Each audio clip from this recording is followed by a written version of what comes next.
Pernikahan adalah kalau saya umpamakan itu seperti sebuah tim. Suami istri itu harus menjadi sebuah tim, sebuah seperti kalau sepak bola atau basket atau apa, menjadi tim, menjadi satu dengan yang lain itu saling ya, bukan untuk menjadi pernikahan yang solid itu kita mesti berani membangun pernikahan kita menjadi sebuah tim, bukan hanya sebuah perkumpulan. Kadang-kadang pertama menikah gitu kelihatannya senang, lama-lama ya seperti kumpul aja gitu, tidak membangun sebuah tim. Padahal sebuah pernikahan untuk menjadi pernikahan yang solid dan yang sehat, kita harus menjadi sebuah tim yang dimana di dalam tim itu ada beberapa bagian yang harus kita kerjakan antara suami dan istri. Mungkin kalau sudah punya anak-anak juga dengan anak-anak. Nah, saya mau bagikan beberapa hal yang harus kita bangun sebagai untuk pernikahan kita menjadi pernikahan yang solid ya, menjadi pernikahan yang sehat. Yang pertama adalah seperti sebuah tim ya, kita harus membangun kepercayaan satu dengan yang lain. Di dalam pernikahan tidak mungkin akan pernikahan itu menjadi solid, menjadi sehat kalau satu dengan yang lain itu saling mencurigai. Nah, kita pasangan suami istri harus saling mempercayai. Nah, kepercayaan itu sangat penting. Saling mempercayai. Hal yang kedua, memutuskan untuk menjadi satu atau kompromi. Jadi kalau ketika ada sesuatu yang berbeda, saya dengan Pak Yus itu banyak sekali perbedaannya ya. Cara berpikir kami, karena pasti suami istri nggak mungkin sama gitu, karena kita dibesarkan di latar belakang yang berbeda.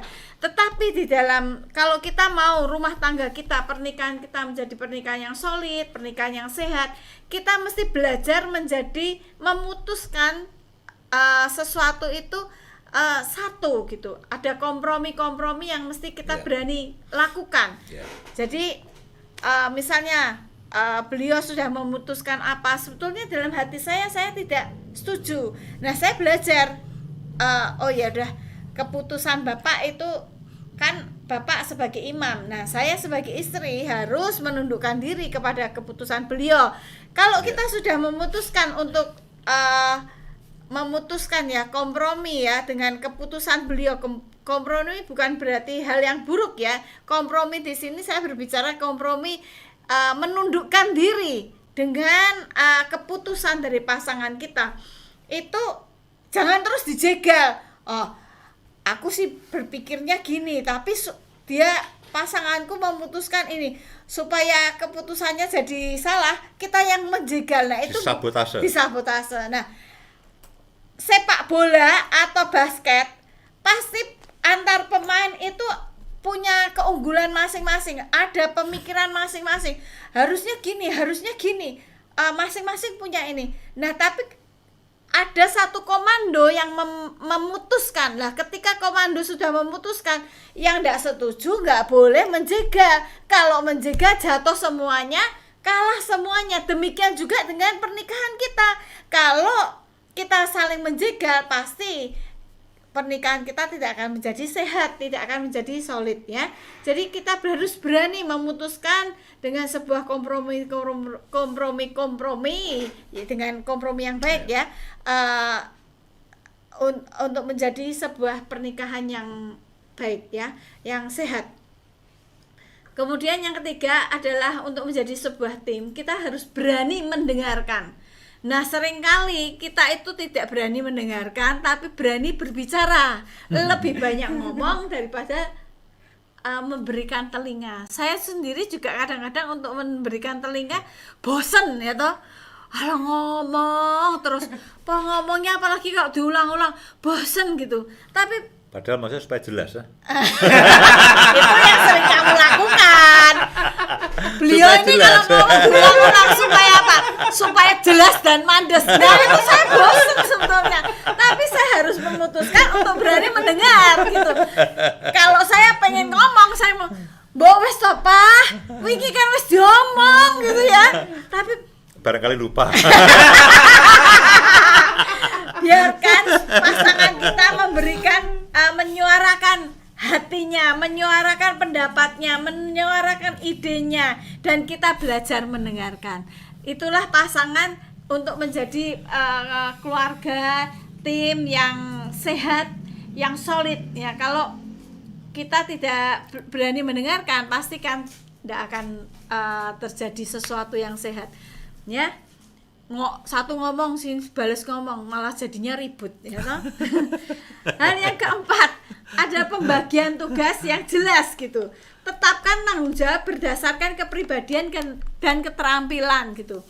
Jadi kita harus berani gitu di dalam sebuah tim, di dalam sepak bola, basket aja lah yang saya lebih tahu karena anak-anak saya olahraganya basket dulunya, mereka pembasket semuanya. Ada yang penyerang namanya yang di depan gitu, ada yang di belakang, ada yang masukkan bola gitu. Nah masing-masing itu ditetapkan gitu, bukan semaunya sendiri. Yang di bagian belakang dribble dewe, ngebokke dewe, ya nggak bisa gitu. Jadi memang semuanya sudah ada bagian, ada tanggung jawabnya masing-masing gitu ya. Demikian juga suami istri dengan pasangan kita untuk menjadi tim yang solid, yang sehat, sebuah pernikahan yang solid dan sehat, kita harus berani ada pembagian tugas. Kita tanggung jawab ditetapkan berdasarkan kepribadian dan keterampilan kita. Saya itu bukan orang yang cermat, beliau lebih cermat. Jadi untuk bagian-bagian yang cermat gitu ya, saya lebih beri monggo Pak, silahkan kamu yang mengatur semuanya. Saya ngikut saja. Beliau itu cermat sekali, kalau ada sandal geser aja dia tahu.